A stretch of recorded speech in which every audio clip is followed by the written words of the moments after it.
Thank you so much. I see some spa friends. Ayurveda, is the oldest natural healthcare system on the planet, and its purpose is to heal and maintain the quality and longevity of our life through diet. So it's more than just about diet. It is what we eat, when we eat it, how much we eat, how we cook what we're eating. All of these factors tie in. So diet, lifestyle. Are we merging our daily lifestyle in accordance with nature, or are we moving away from nature? So diet, lifestyle, stress management, and we all know stress is inevitable. We cannot control it. We can simply control our response to it. And then, of course, herbs. So I am a yogini working in corporate America for a large company, and I am happy, I am healthy, and I am whole. And I contribute this resiliency of being resilient, not only as a businesswoman, but in these times, 2026, the pressure is real. And how I look at Ayurveda is this big hug. It is this hug around so that whatever's coming at me, it just hits it and falls away, or whatever practices or things that I'm doing to expand myself. This Ayurvedic hug contains it, it holds it, it actually strengthens all of the practices. So it comes down to the dinacharya. And so we're going to go through this and go through it. Information that you have, I am sure, heard a lot of times, and how it strengthens that resiliency. And please don't necessarily hold your questions until the end. Please chime in at any time. It makes our conversation more rich. I'm an ambassador of Shankara because Shankara is natural, because the formulations are proven and tested over time. The way that the products have been designed so that they penetrate into the skin, the way that they are created intentionally through meditators. There are a lot of products out there, and I test them all the time and return to Shankara. So I'm going to weave that in. I'm also an ambassador of Art of Living Retreat Center. I'm a big proponent of seasonal cleansing. All right, so we're made up of 5 elements: ether, air, fire, water, and earth. Let's talk about each element and how it relates inside of us, outside of us, and how Ayurveda supports this particular element, and how these build on each other to create that resiliency, that happy, healthy wholeness. Let's start with earth, its ground, its stability, and its structure. That earth element in our bodies is our muscles, our bones, our joints, our organs, that dense material in our body. And we want to eat as close to nature as possible. So grains, legumes, spices, ghee, organic fruits, organic veggies, organic everything. We want to reduce highly processed foods. I just found out that we are making cheese in the United States with bacteria grown in a lab so that it makes its rennet. I don't know about you, but I don't want bacteria made in a lab that hasn't been tested in the human digestive system for a decade or longer. So things are being snuck in to our food. and to our products, especially as women, our hair dye, our makeup, our skincare. I currently don't use anything without seeing if it's approved in the European nations. They have stricter rules on what they allow in their products and in food than the United States does. So one way to keep this as pure as possible is to eat foods closest to their natural state. This doesn't need to be labor intensive. It takes minutes to make barley in an Instapot and some split yellow mung beans, which with some beautiful spice and ghee, and throw a handful of spinach or zucchini in there. It's affordable.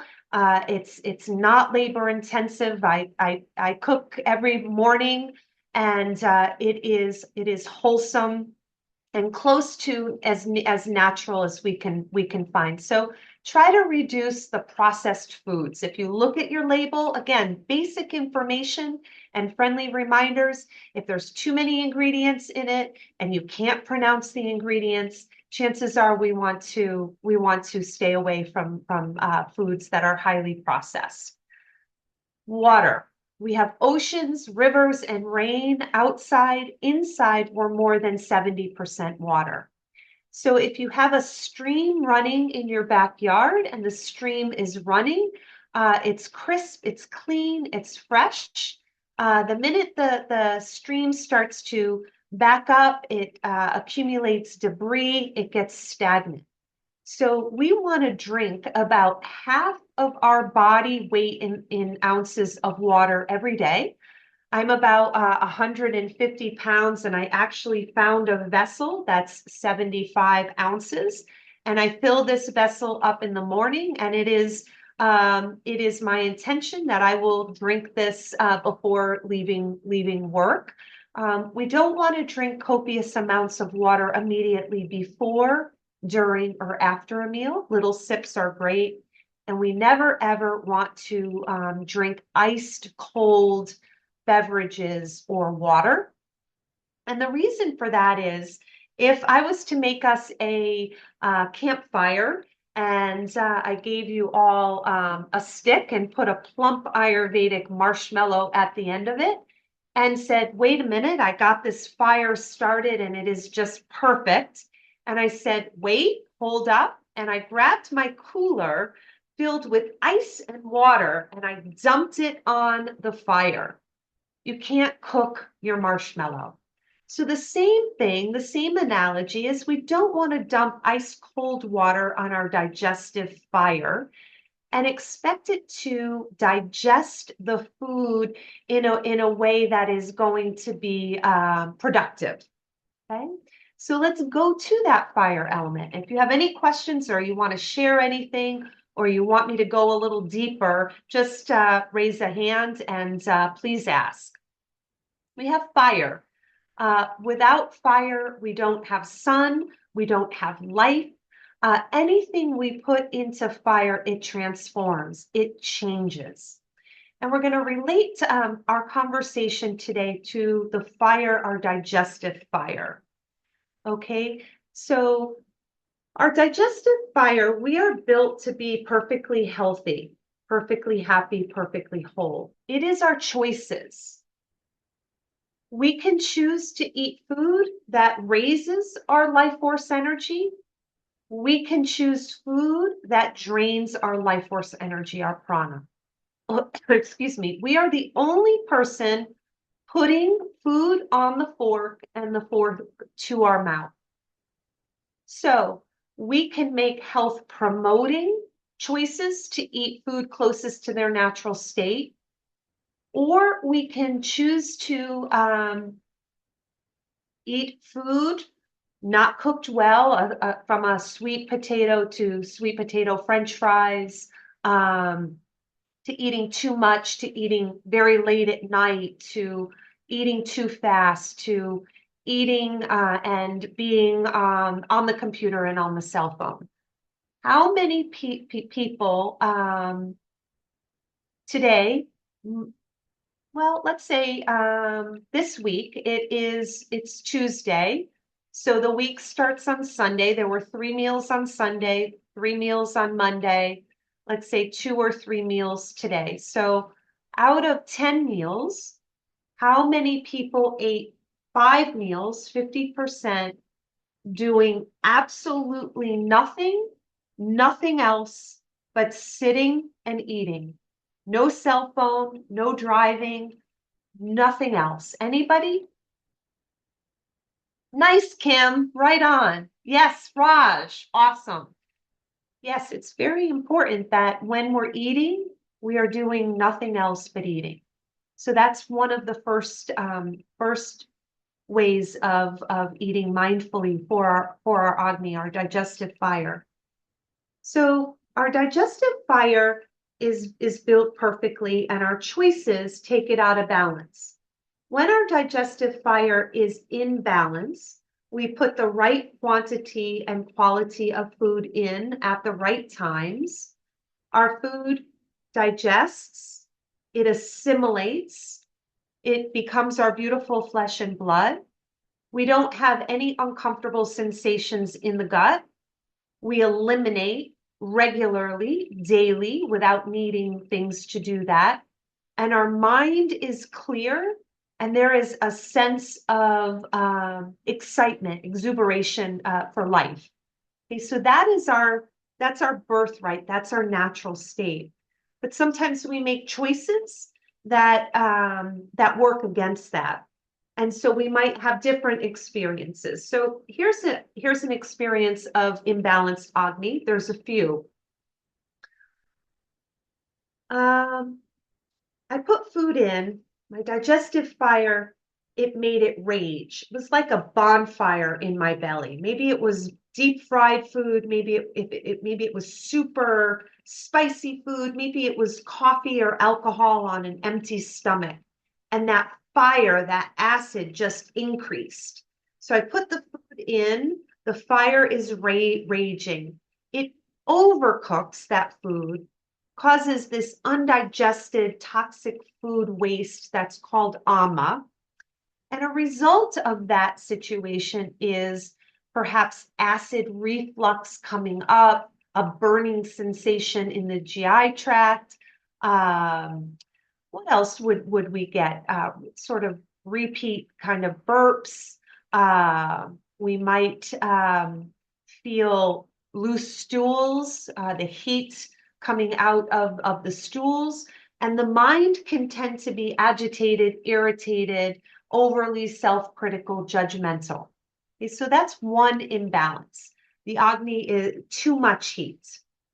The next imbalance could be the fire just wasn't stoked. Maybe we live in Saratoga Springs, New York, and it's below 0 in January, and we ate cold yogurt first thing on our tummy, or maybe it's cold weather, and maybe we're later in life in 60s and we ate a big bowl of ice cream, or maybe the fire just wasn't ready. It just wasn't stoked. We weren't hungry, and we put food in, and this fire wasn't ready to receive food.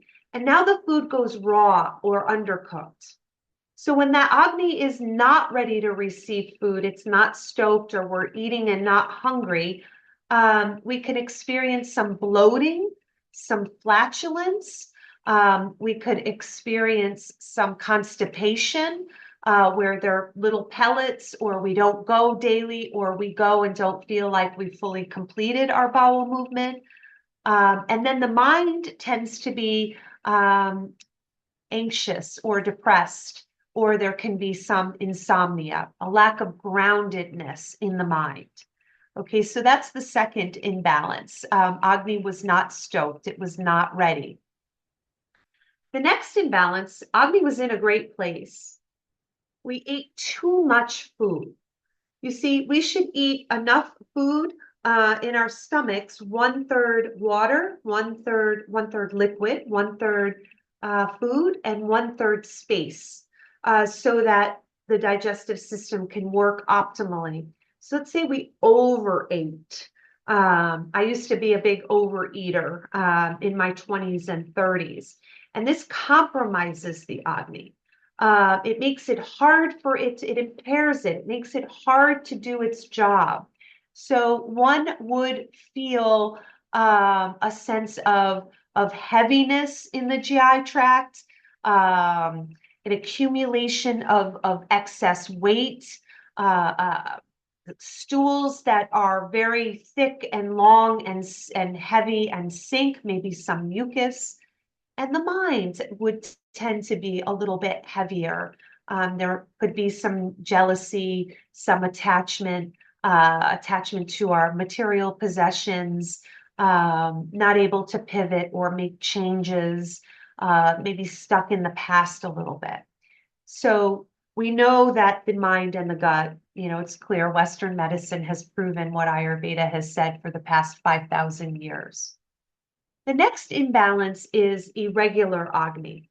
So the Agni can be too hot, not hot enough, too hot, not hot enough.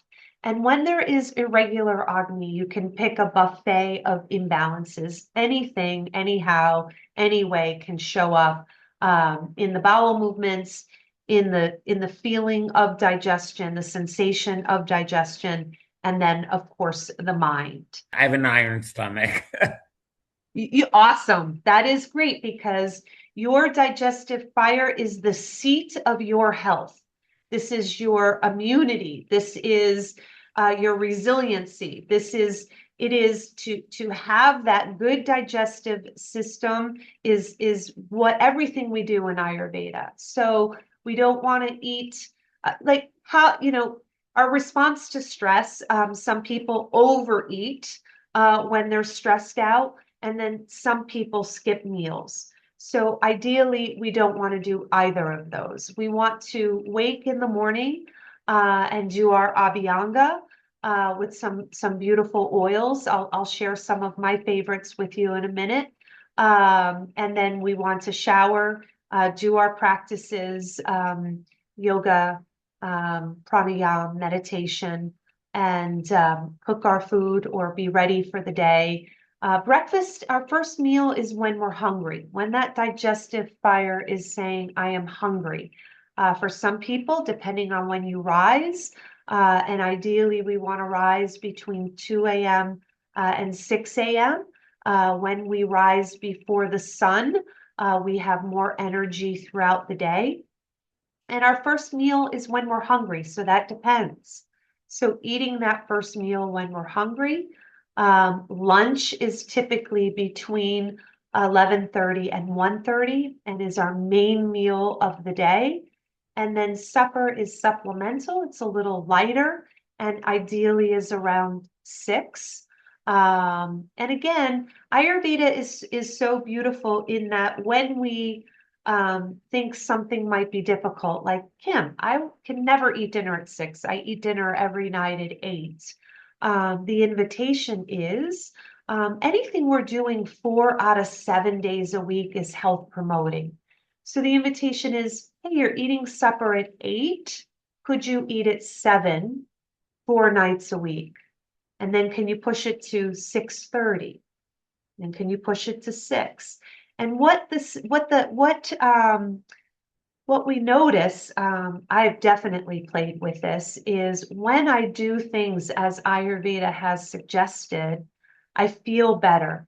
So then those things are not such about discipline. They become more of a lifestyle because eating at 6, I go to bed by 10. I don't feel heavy food in my tummy. I sleep better. I rise lighter.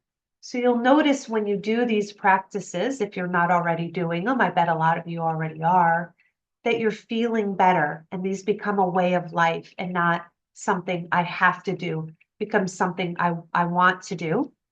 And then when I have to hang out with friends and family who want to eat dinner late at 8, it's a one-off because we want to be with our loved ones and not be so rigid that we squeeze the joy out of eating together at 8 p.m. But that becomes the exception rather than the norm. So again, breakfast when you're hungry, eat enough at breakfast to get to lunch. Lunch is the main meal and enough to get to supper. You typically don't snack. If you need to snack, fruit is recommended. But we don't eat many meals because it's putting undigested food on top of undigested food. I challenged that one as well, coming from a fitness background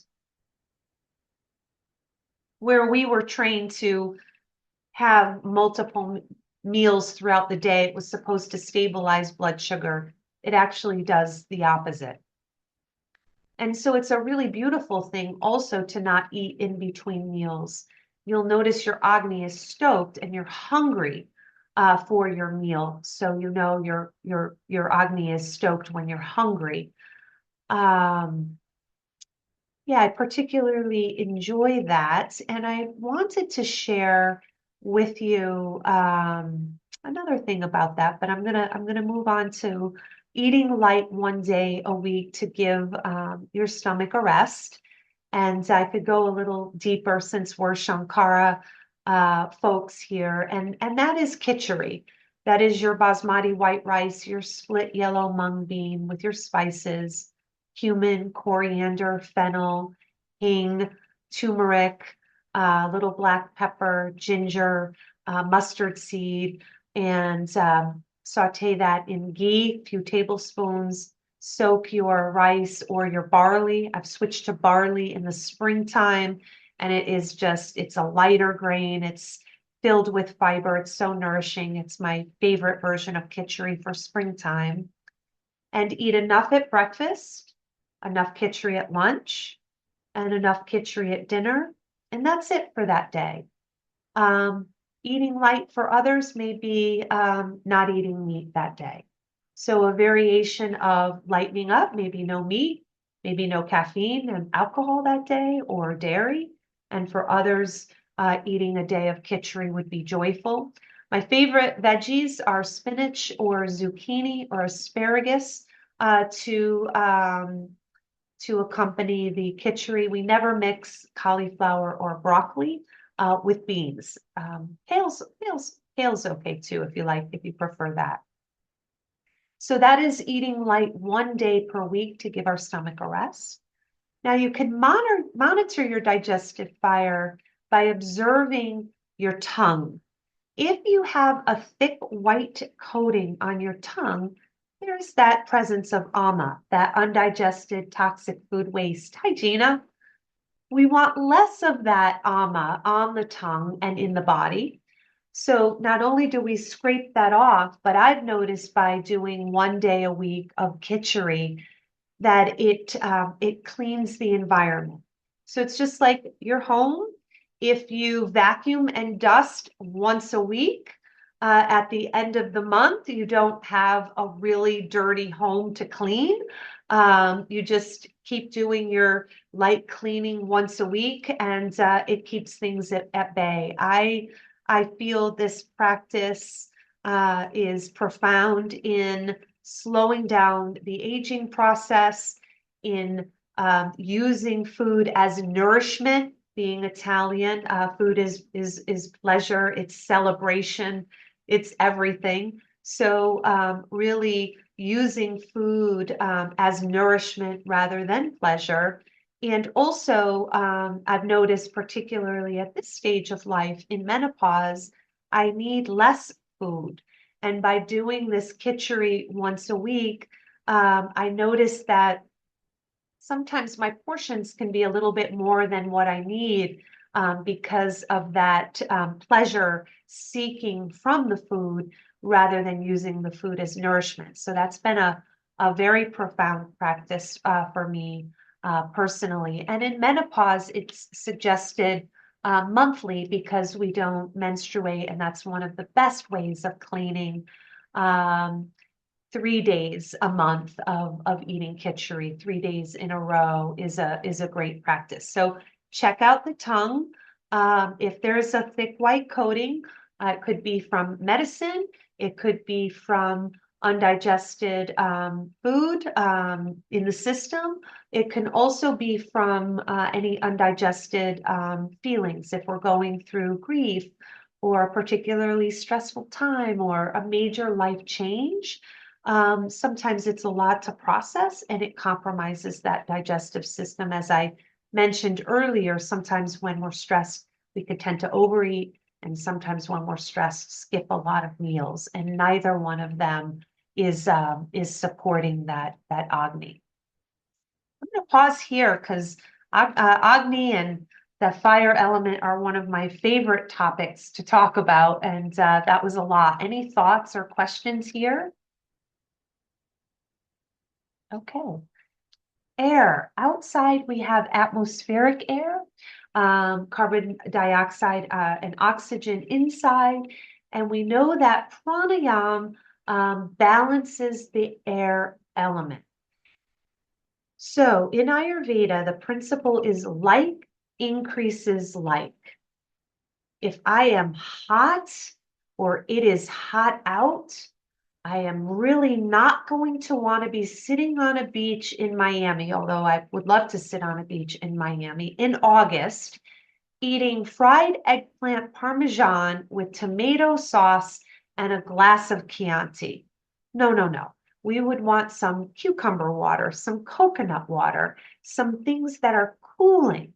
All right. So like increases like and opposites balance. It's hot out. I'm going to have cooling coconut water. Here in Austin, Texas, it's hot a lot of the year.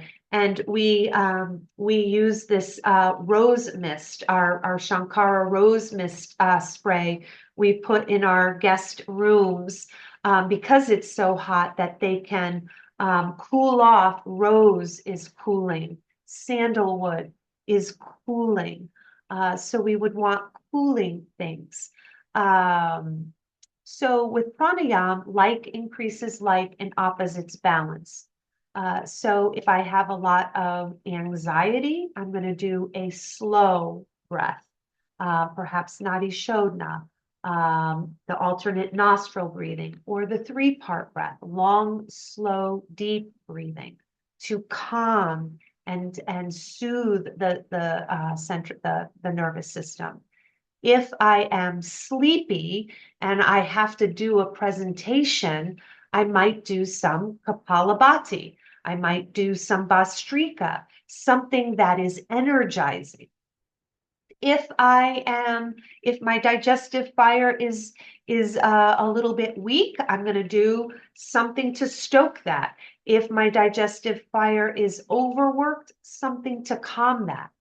So we know that Sudarshan Kriya is really one of the best techniques to balance all 5 elements. The technique was developed to balance these elements. It also stabilizes our blood sugar, cortisol and cholesterol are decreased, and it decreases anxiety and depression. There's been studies done.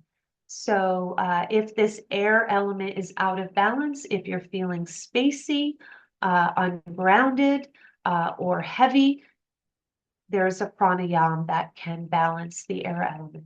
And then we have ether, space.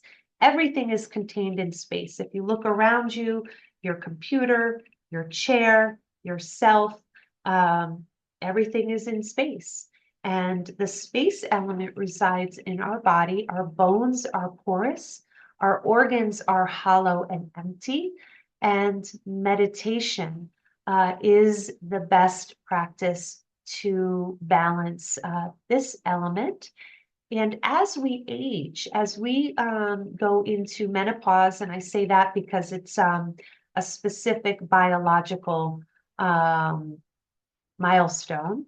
For men and women, it's around 51 years old, 51, 55 in the US. And the space element increases as we are in this Vata stage of life. Vata is ether and air. And these practices, particularly meditation, mantra, pranayama, become even more powerful, more useful, more potent in these stages of life because it balances this stage of life and these elements that are a little more pronounced. So these are the 5 elements. This is the Dinacharya, the Ayurvedic daily routine. And these are the practices around the Ayurvedic daily routine that I have found to make ourselves more resilient naturally. These daily practices increase that resiliency that in my experience, is needed now more than ever, because of the pressure, because of the times. So I hope that from our conversation this afternoon, you will have identified one thing, just one thing, that you could be doing more of or better, and just start with doing that one thing 4 days a week, and see how that goes. It's not necessary to make a spreadsheet, do the 10 things you know you need to want to do, check everything off, do them for 2 weeks, and then nothing. Just pick one thing. When that becomes a part of your daily routine naturally, the other things that we talked about today are going to factor in.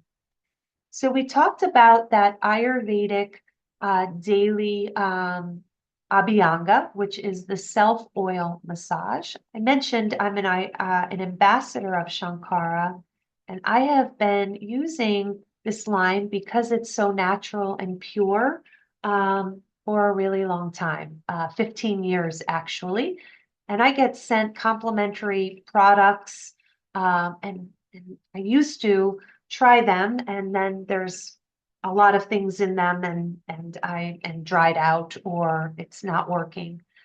These are some beautiful oils. It is beautiful before bed.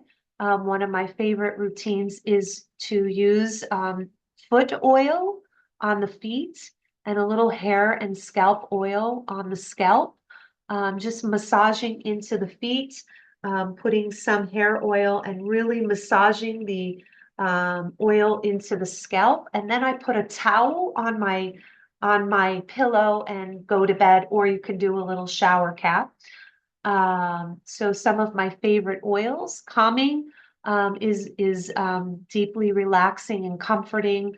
I like to think it's for those of us in a Vata climate, cold, windy, dry. I like to use the soothing body oil in summer, in Pitta season, and Sundaria is great for all 3 seasons, also harmonizing and energizing body oils. I have used the cellulite support oil, and it's also effective. So for your daily self oil massage, I put a towel down in my shower before I step into the shower. I turn the shower on warm, and let it get a little steamy. I start from the outer towards the heart. And in the joints, you want to do circular motions on the joints. On the long bones, long strokes. Okay. Chest, really good for the lymph and under the armpits and breast and chest. Stomach, going towards the descending colon on the left side. So I go up around to the right and then down to the left. And then long bones, legs, knees, calves, ankles, and feet. Be careful about the bottoms of your feet and stepping into your shower. And then I step into my shower. I only soap my privates and pits, and then step out. I towel dry off. This is a really I do this daily for about 25 years now, and what it's really great. I live somewhere where there's a lot of chemicals in the water, a lot of chlorine. And so it's giving me a protective barrier between the waters and my skin. And it is also really wonderful for getting all of the lymph going, and slowing down the aging process, by moving all of this around. So some of my favorite oils, I do at this stage of my life, I'm super picky about what oil I put on my face, and Kumkumadi was my favorite, but now at 56, my fine line face oil is I just it's my new favorite. So just some of my favorite practices for resiliency with my favorite product line.